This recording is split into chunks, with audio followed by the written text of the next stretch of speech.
Waking up aboard Scenic Eclipse here in South Georgia is a wonderfully surreal experience, greeted each day by breathtaking vistas.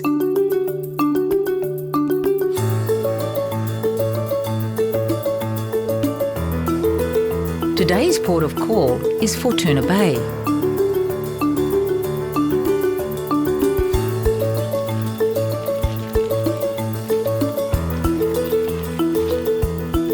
These fur seal pups are probably around 3 months old at the moment, so they were born at the start of this season, and they're just getting to the point where they're starting to explore their surroundings. They're starting to be a bit more inquisitive and assertive, and we're sometimes seeing them swimming in the water as well, so they're really exploring their environment now.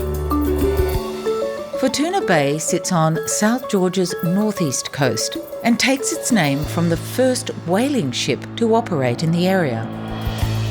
Fortunately, these days, as well as whales and the surrounding waters, it's home to flourishing seal and penguin colonies. These penguins, they are handsome. They're very handsome, and they know it from their behavior. Their call, their vocalization, they've got their heads up, they've got their flippers out. And you really observe every part of the penguin life cycle here. Because the ocean doesn't freeze the whole winter round, the king penguins can come and go. So they're permanent residents? They're permanent residents. No reason to go anywhere. And why would you? Why would you? No, it's beautiful out here. And out there, the ocean is incredibly rich. We're inside the Antarctic convergence now. So biologically speaking, we're inside and within Antarctic waters. And those are some of the very richest feeding grounds in the world. So it's a very good place to be if you're a penguin.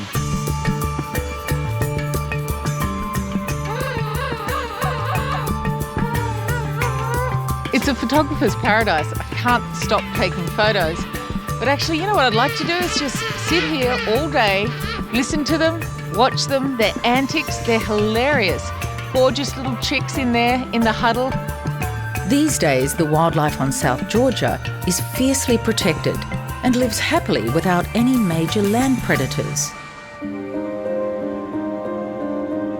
But it's a far cry from the whaling days of former times, when places like the hauntingly beautiful Grytviken were a killing yard for these magnificent beasts.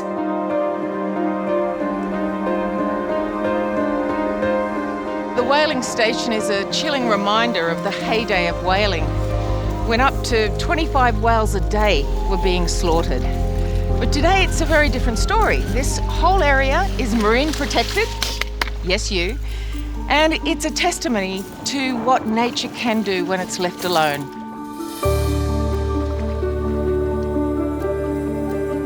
Given the size of those huge vats, there must have been a lot of whaling going on and a lot of whales. Absolutely. So this place was set up in 1904, and it's said that across the bay out here, you could actually walk across the backs of the whales. They were so numerous when it first started. Wow. Yeah. It's a harsh and heartbreaking history, and it can be explored in detail at the South Georgia Museum, located in the home of a former whaling station manager. So the last whaling was really in the late 60s, early 70s, yeah. And they stopped, why? Because there just wasn't the whales anymore. We'd decimated the population, and it took us a while to realise that we couldn't plunder nature quite so extensively and expect it to cope. While the relics remind us of those darker days, they now provide a playground for the thriving wildlife. It's just so incredible to see the way nature can recover. Even the fur seal numbers, because there were sealers as well, wasn't there? There was. So sealers were sort of the century before the whaling took off, so through the 1800s. And fur seals were down to 30 or 40 pairs, something really low on the islands here, and obviously not commercially viable anymore. But now we're in the millions. But for history lovers, Grytviken is perhaps best known as the final resting place of one of the greatest polar explorers, Sir Ernest Shackleton. So if your glasses are charged, I'll do the really cool quote, which I love every time, and that is, for scientific discovery, give me Scott. For speed and efficiency of travel, give me Amundsen. But when disaster strikes and all hope is gone, get down on your knees and pray for Shackleton. So, to the boss. To the boss.